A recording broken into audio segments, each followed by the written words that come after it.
body didn't fall asleep, for a bit after that.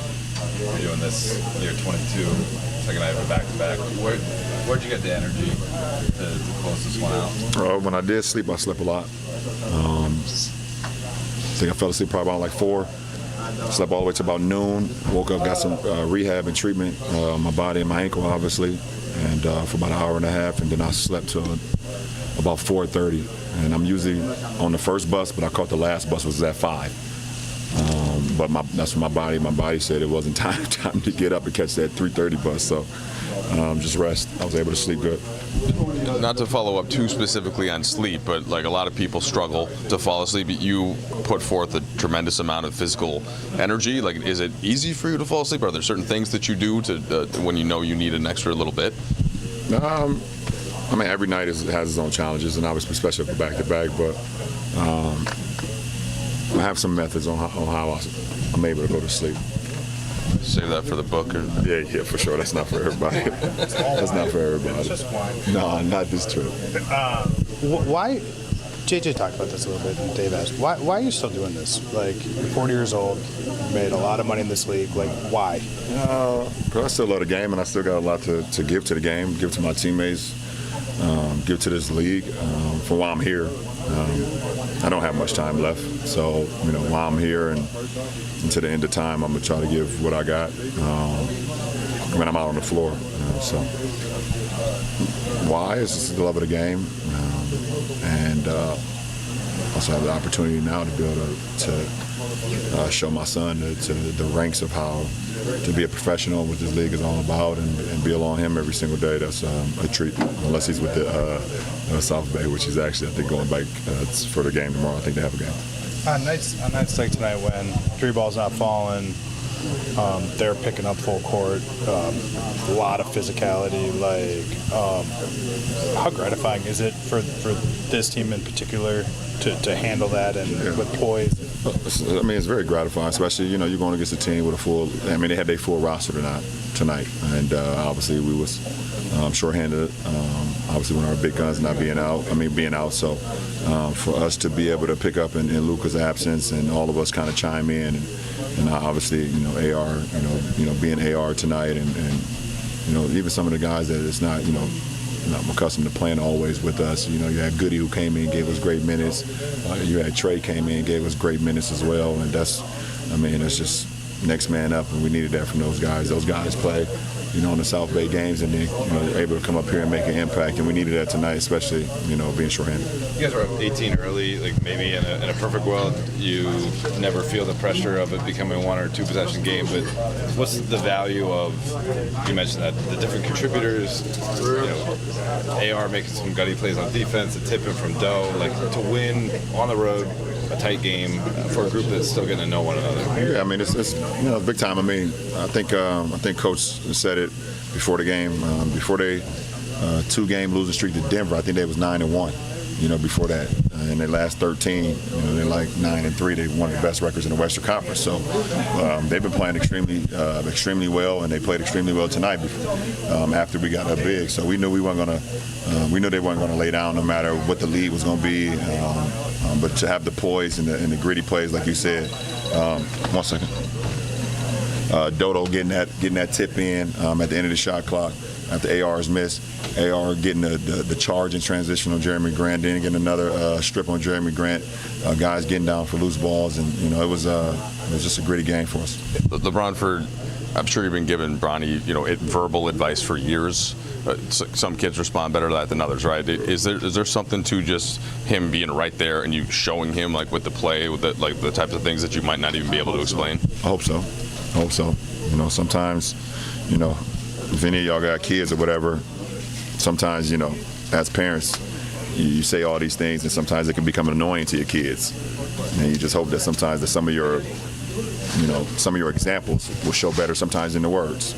So I hope I'm in a position now that I'm doing both, to be able to give him words of advice, but also show him by example, and then he can take it and run with it when I'm done, for sure. Last question. You guys aren't going to have this figured out in terms of the best way to make it work with Luka, yourself, and Austin, particularly on offense, for a while, right? Realistically. But how does playing this hard give you guys? Can that carry you guys for a little while you figure out if you play with this level of competitiveness, play with this level of toughness? Well, that's the best way to play in this league. The best way to compete in this league is to play hard, and you can get through a lot of games if you're able to just play hard, because you can cover up for a lot of mistakes. I mean, we had 24 turnovers for 31 points. I had half of those, and because we were still playing hard, we was able to get back in transition on some of those, get some charges. Gabe had a charge. AR got a charge. Rui got back and challenged. I think it was Danny at one time, I think it was Danny at the rim, and was able to make him miss, and we was able to hustle back and get the loose ball. Jackson was great. So it definitely makes up for it when you're able to cover for one another. You're able to play hard, and it's going to. In Reeves leading the way, but what did you feel was the key there?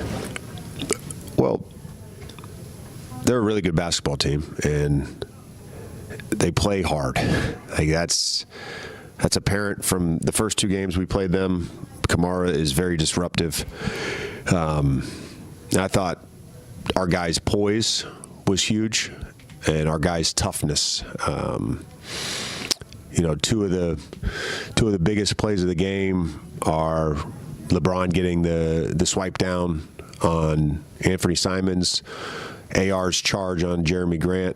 In another game where we can't really make threes, we have a high turnover.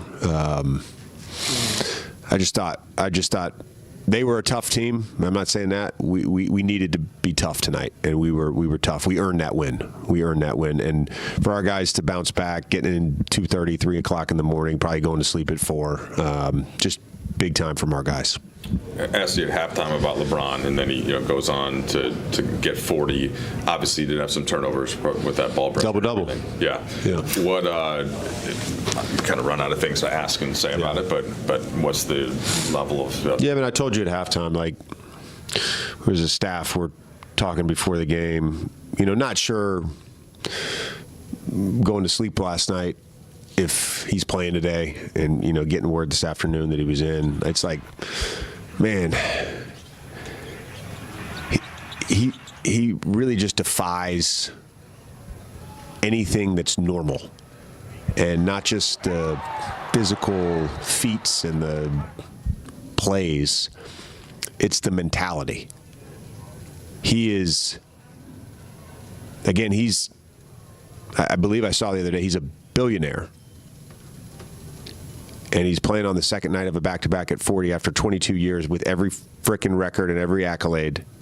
And the kids will say that I'm glazing him. He's one of the greatest competitors. And Nate and I were talking about before the game. It's like, he's amazing to coach. He brings it every single day. Like he sets the standard for how you're supposed to approach this craft, and that's, to me, the most incredible thing. It's just a mindset to do it, get up the next day, do it, get up the next day, do it, over and over and over again.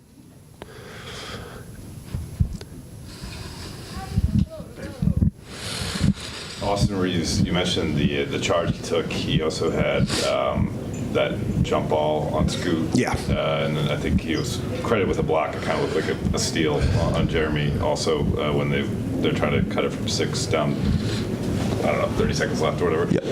Obviously, his reputation is not a defensive player, but what allows him, or what has he shown you as his coach on that end? He's going to give you every ounce of competitive juice that he has every single night.